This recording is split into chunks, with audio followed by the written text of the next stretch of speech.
Good morning, everyone. Thank you for the wonderful hymns that we just sang earlier. Indeed, it's worthy to remember who Christ is and what Christ has done in us and through us. Still, we are already in the second Sunday of this year 2026. But still, I want to greet you all Happy New Year. I hope your New Year is indeed happy. Are you happy and excited about this year? Yes. Or are you kind of anxious? What would happen this year? I'm a fan of following international issues and political news.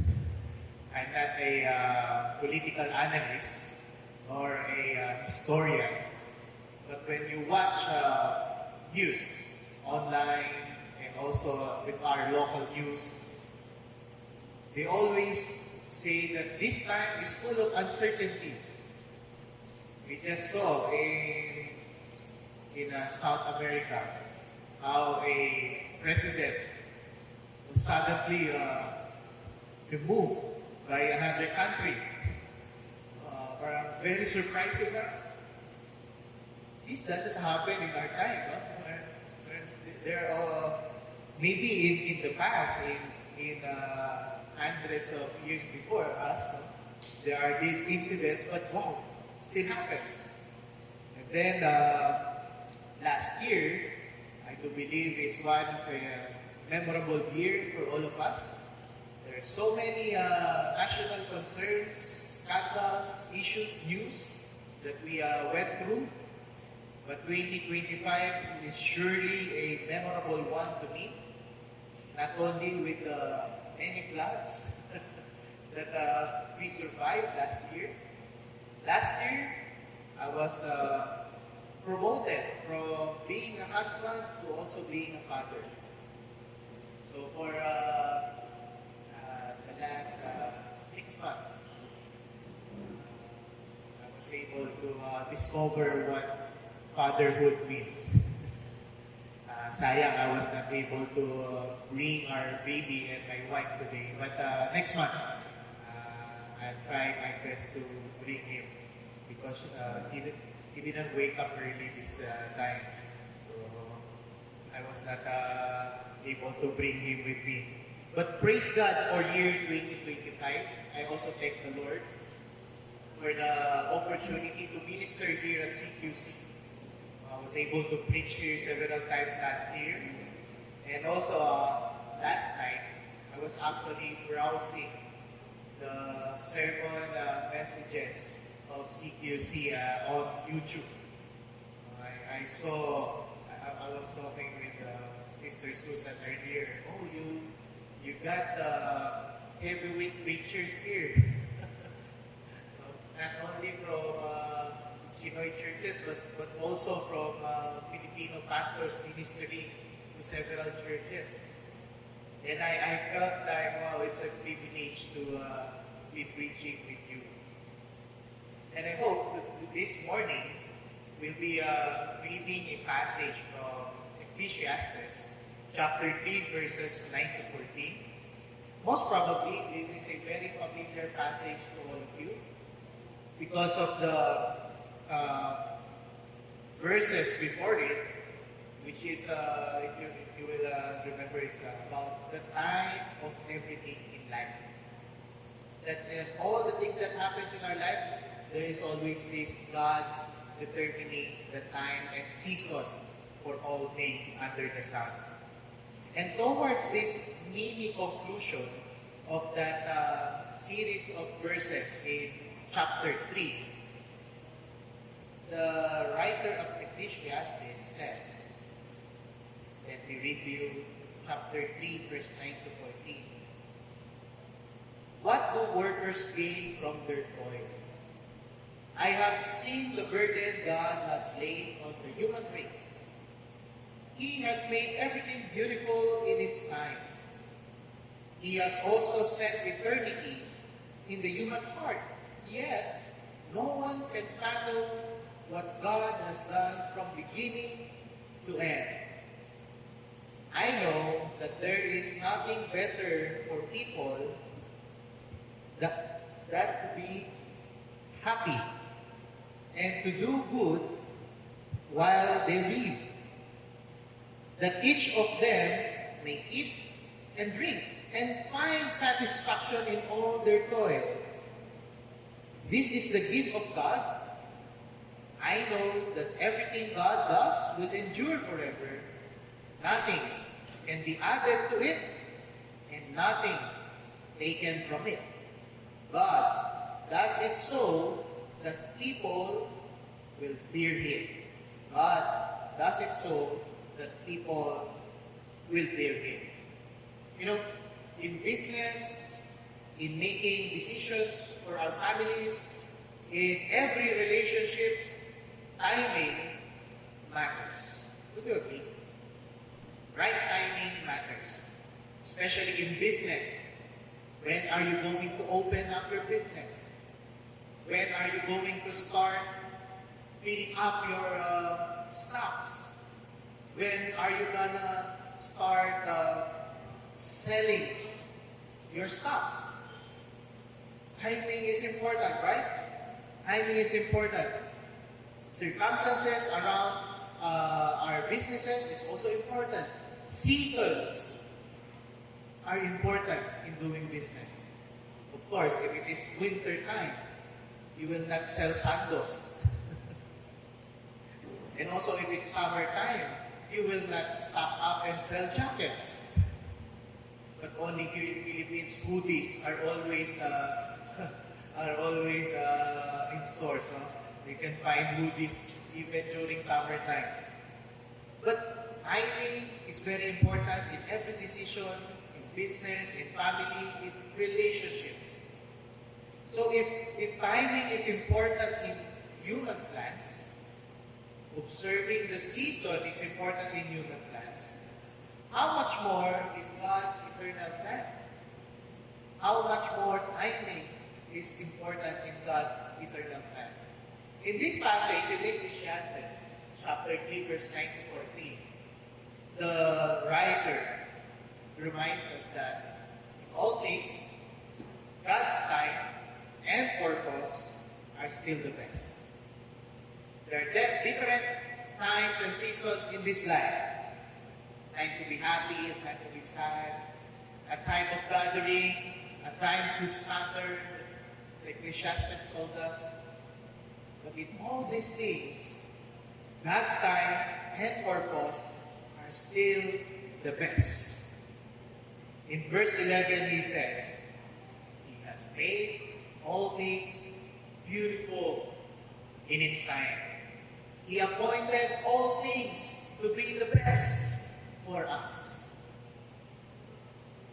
And in this very short but beautiful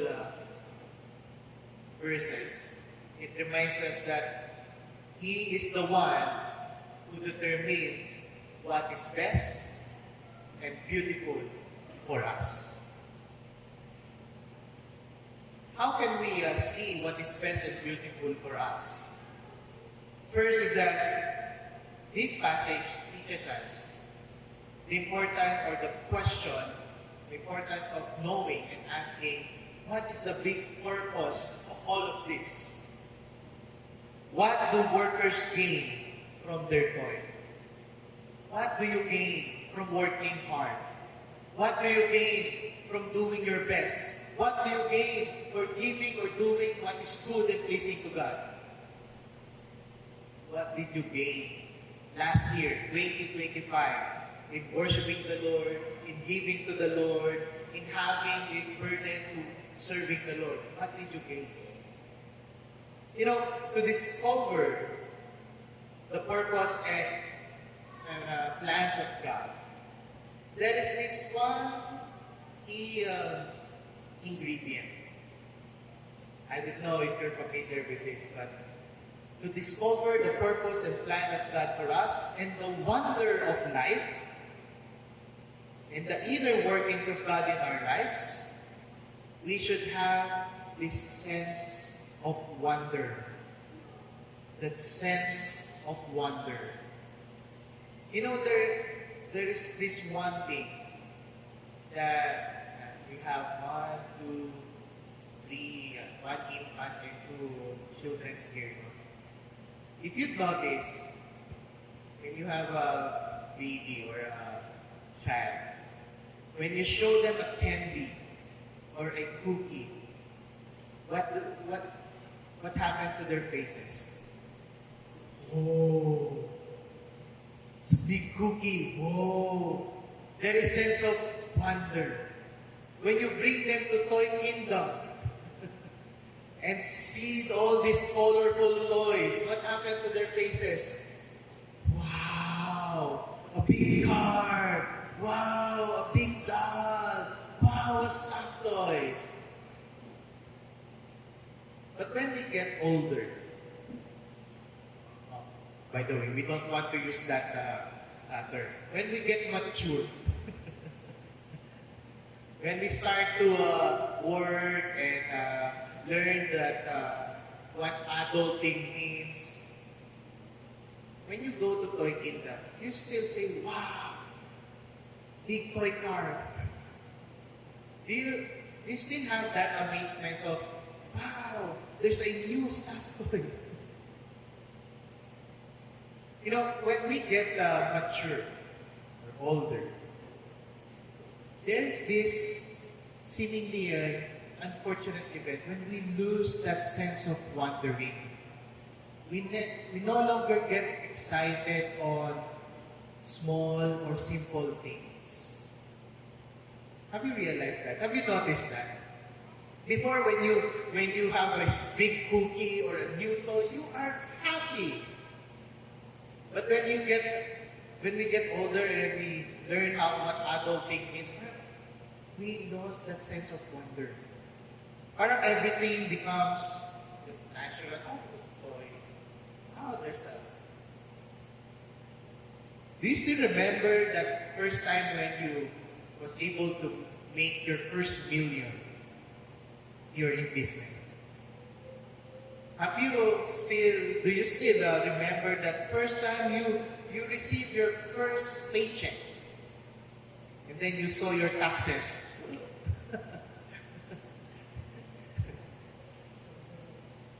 Do you still remember that moment when you made your vow to your wife or to your husband?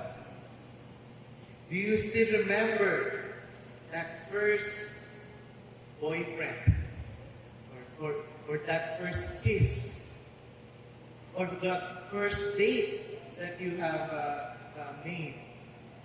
Do you remember that moment of wonder and amazement? Wow, this is something new. This is something amazing. You know, God makes everything beautiful in its time. The Ecclesiastes reminds us of that, having that sense of wonder of what is beautiful, what is that good thing, as defined by God. He also wants us to have that sense of wonder about the eternity of God. He has also set eternity in the human heart. He wants us also to have that wonder of God's infinity and creation. Yet no one can fathom what God has done from beginning to an end. Do you still have that sense of wonder when you come to worship, when you open your Bible, when you seek God in prayer? How is your sense of wonder? Do you still have it? Do you still have that amazement, excitement of, wow, this is what God says. Wow, God answered my prayer. Wow, this is what worship, this is what church means. Do we still feel excited? That, my friend, is one of the ingredients for us to appreciate the beauty of God's time and purpose and plan for us. When we lose that sense of wonder, in the inner workings of God in our lives, we gradually lose passion for the things of God. When we lose that sense of wonder in the things of God, ministry becomes routinary, fellowship becomes bland, worship becomes dull, our prayer becomes weak. And just like the psalmist warns its readers, life becomes meaningless without sense of wonder in God's purpose.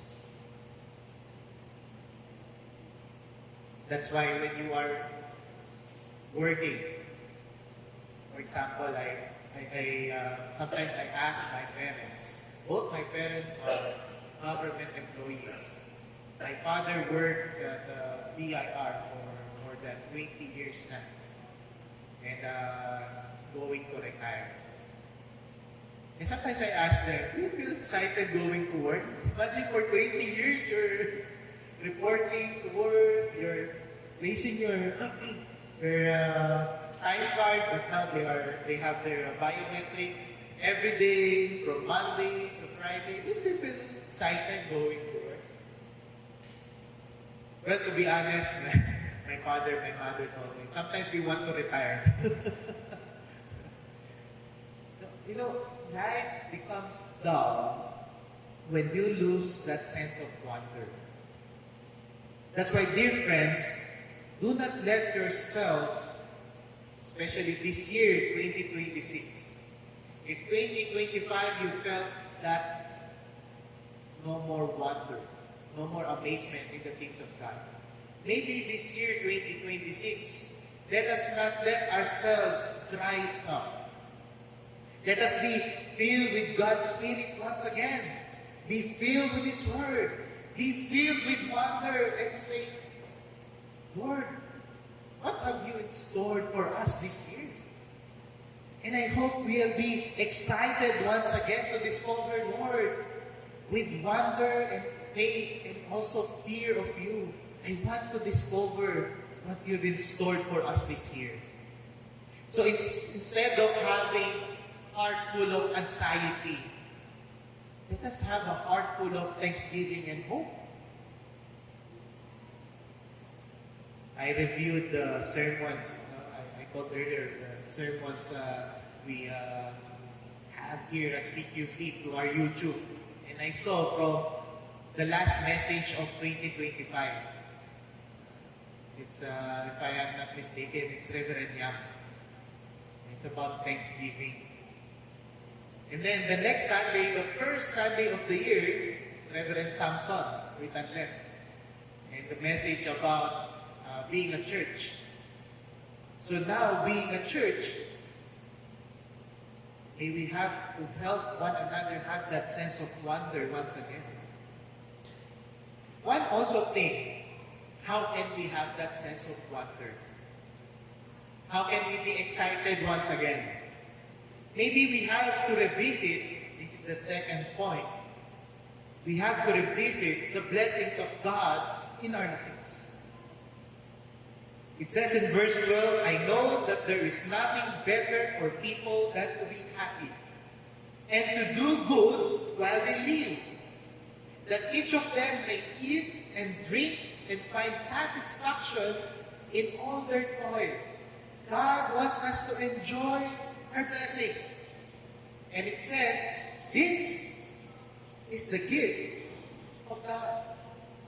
Satisfaction, being happy. Being happy is a gift of God. Last year, there is this consequential personality in politics who died. Do you remember Senator Enrile, the legendary senator? Very, for sure, he will remain an important person in Philippine history. Sometimes I don't know if the memes here are familiar with the memes that always they share always online. Since the time of Aguinaldo, he's already there. That's why there's this joke since the time of creation. He's already there. So legendary, no? But finally, he already met our Creator. And I remember his campaign slogan, "Gusto ko, happy ka." Do you still remember that? I want you to be happy. You know, happiness is a blessing from God. God wants us to be happy and satisfied with the things that we have. And this is a gift. Why? You know, one of the greatest economic problem, and also this is one of the thoughts in economics that makes me baffled. In human wants, there is no end. This is a core principle in economics which posits that human wants are unlimited, right? That's why we love unlimited food, unlimited everything, unlimited access. We love unlimited. So? But the reality is that resources are limited. Resources are limited. That's why it's hard to find happiness in this world. Because our needs never ends. Resources are limited. If we look at happiness and find and seek happiness in this world, we will never be satisfied. But what is the gift of God? What is one of the greatest blessings of God? When we realize the satisfaction can only be found in Him. In this world, there is no final or full satisfaction. Even though you go to jungle, Nabe, what are our favorite unlimited?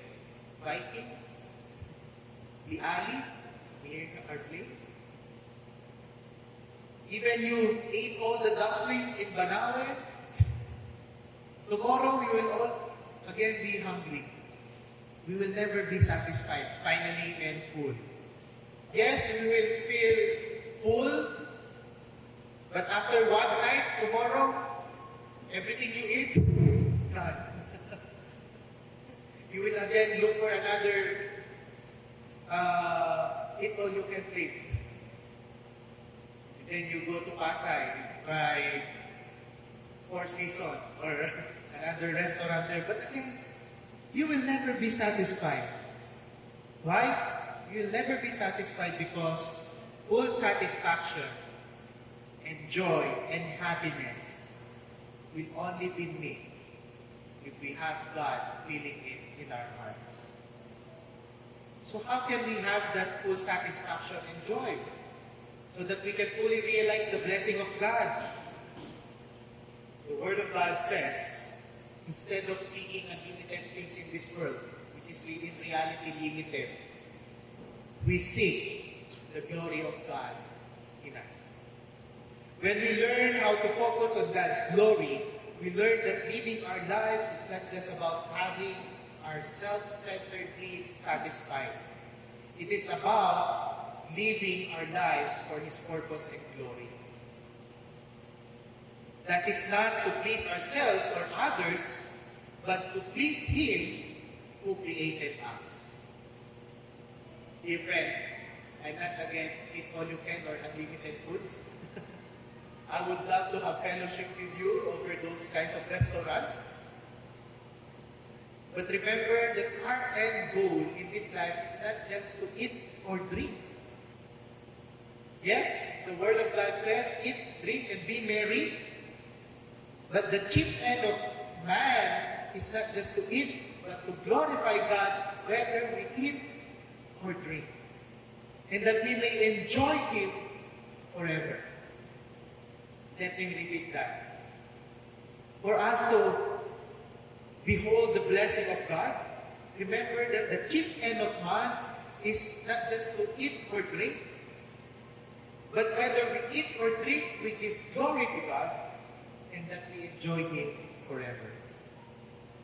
God wants us to be happy. Are you happy? Parang hindi naman.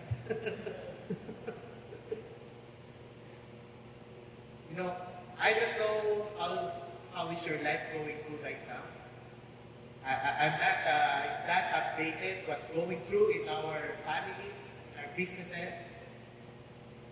But God wants us to be happy in Him. The book of Jeremiah, chapter 2, verse 13.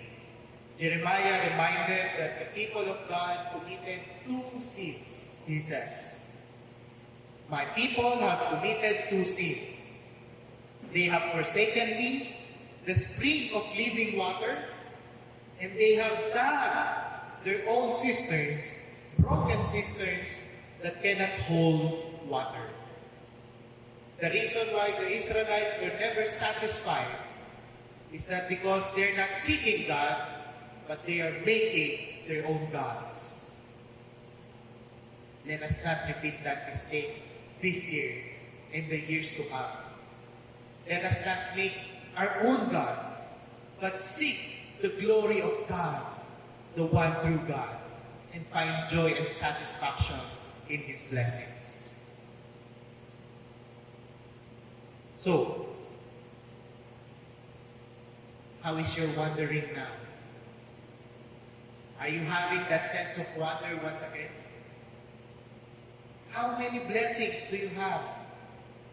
Are you thankful and grateful for those blessings?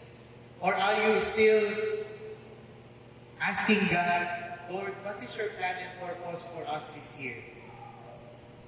And let me go to the third point.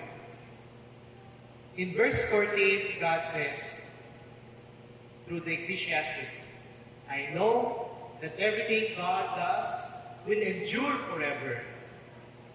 Take note of this. Nothing can be added to it, to what God appointed, and nothing can be taken from it. God appointed things. God does it.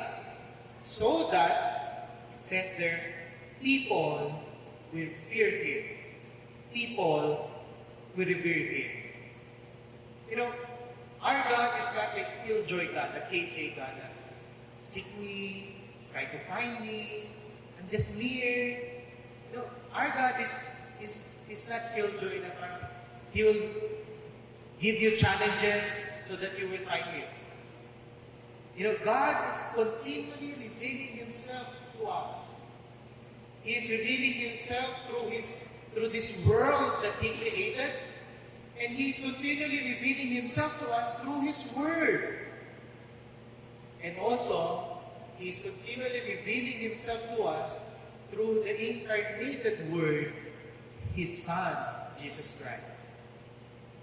So through creation, through His Word, through His Son, God is actively involved and at work in our lives. And He is continually upholding and governing all creation to fulfill all His purposes for His glory. And what God wants from us in response, He wants us to have faith and reverence to Him. How important faith is to you? How important is having reverence to God? You know, before, the questions about religion is, does God exist? Does God exist?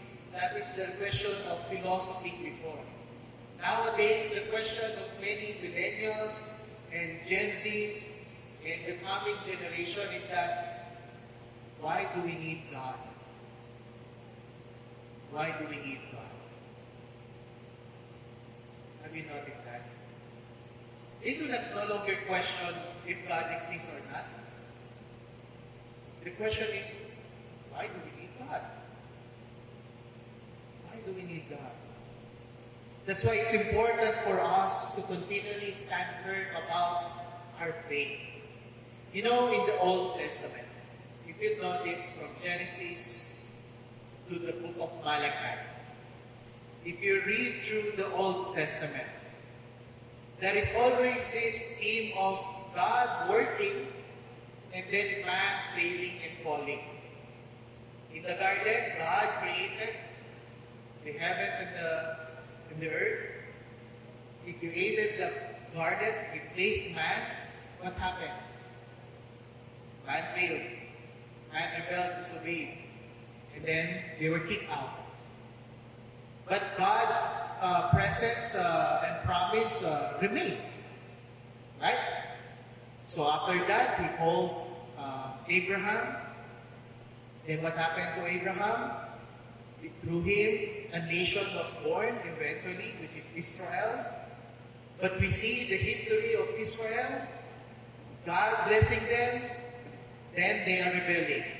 They will seek God, they will be forgiven, and then they will still, God promising them His faithfulness.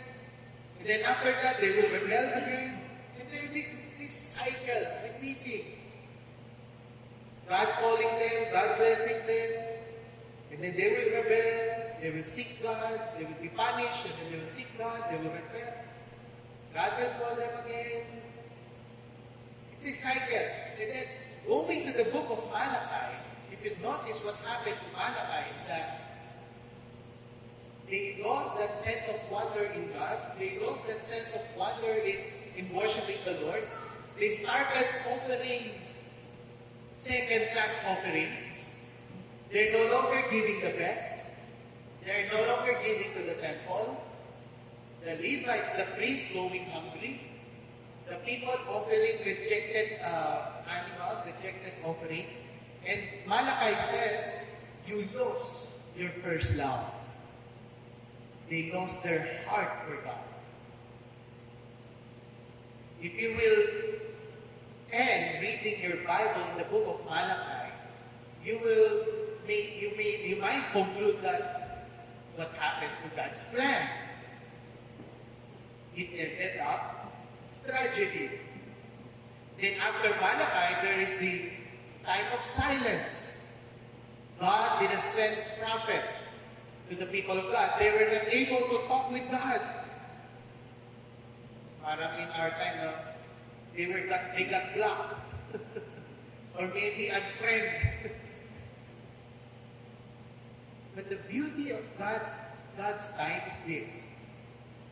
He is not yet finished with His people.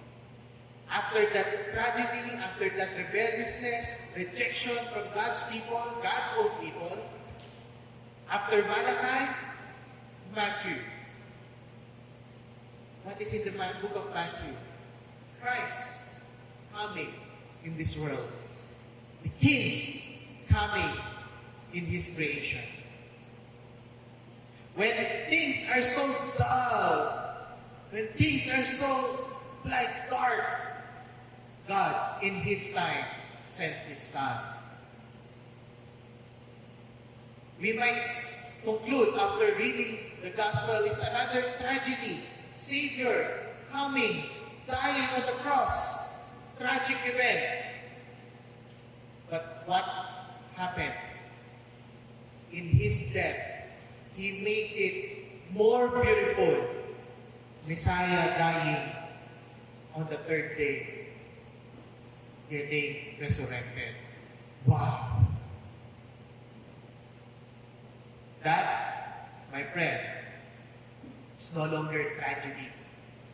It may seem tragic. It's Messiah dying on the cross. But in that moment, God made it even more beautiful. Messiah dying, but rising up on the third day.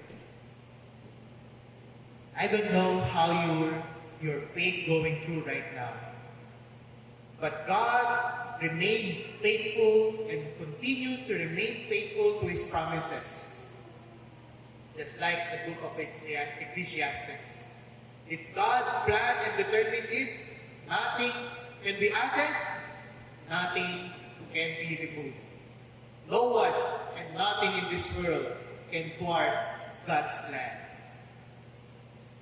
And God's plan of salvation for His people will surely happen. No, God remained faithful to His covenant. He used even man's sin and failure to show His glory, to show His love, and to show His plan of salvation.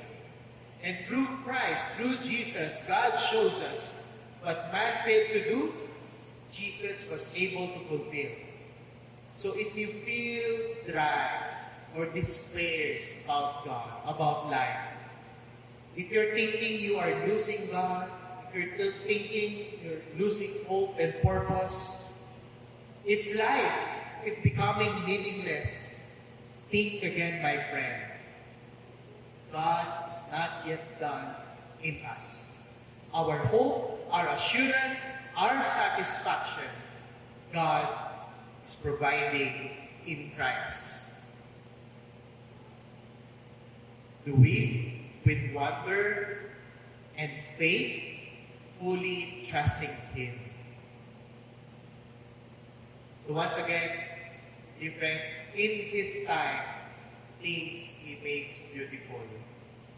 And God's time and purpose are still the best. Maybe our need right now is that I hope may we always be filled with wonder about His purpose. May we always be satisfied with His blessings. And may we always be full of faith and reverence in the Lord. And with these things, with these ingredients, may we all be excited and hopeful with this year 2026. Let's come to the Lord in prayer. O Lord our God, we thank you and praise you for how you have sustained us, for how you show your grace, for how you have led us, for how you are continually working in us and through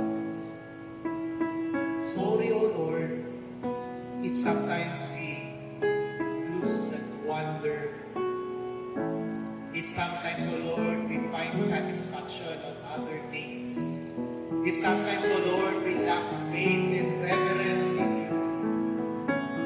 But thank you, O Lord, for your infinite love and forgiveness. May this infinite love and forgiveness from an eternal God compel us, O Lord, to once again wonder about their purpose. May your infinite love and forgiveness cause us to be satisfied with the blessing of knowing you and being with you. And may with your infinite love and forgiveness cause us to be reverent and full of faith, trusting you. O Lord, you know the plans that we have in our hearts. You know, O Lord, our desires and prayers for this year 2026.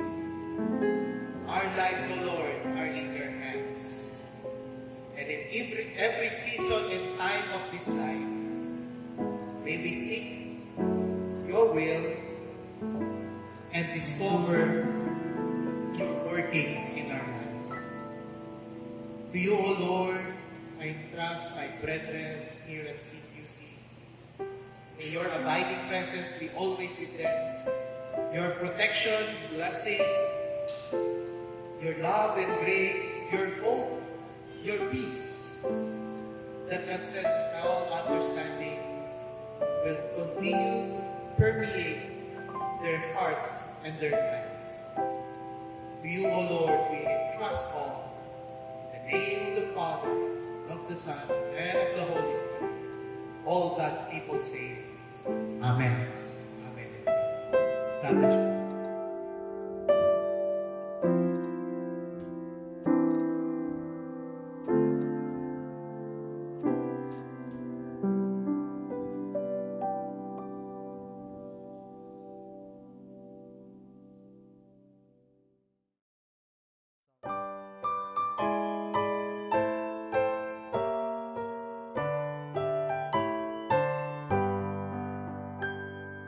Jesus, my Lord, will love me forever. From Him no power of evil can sever. He gave His life to ransom my soul. Now I belong to Him. Now I belong to Jesus. belongs to me, not for the years of time alone, but for eternity.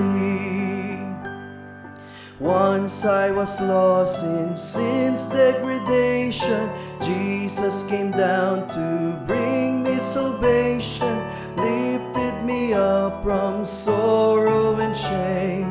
Now I belong to Him. Now I belong to Jesus. Jesus belongs to me, not for the years of time alone, but for eternity. Joy floods my soul, for Jesus has saved me, freed me from sin that long enslaved me. His precious blood He gave to redeem. Now I belong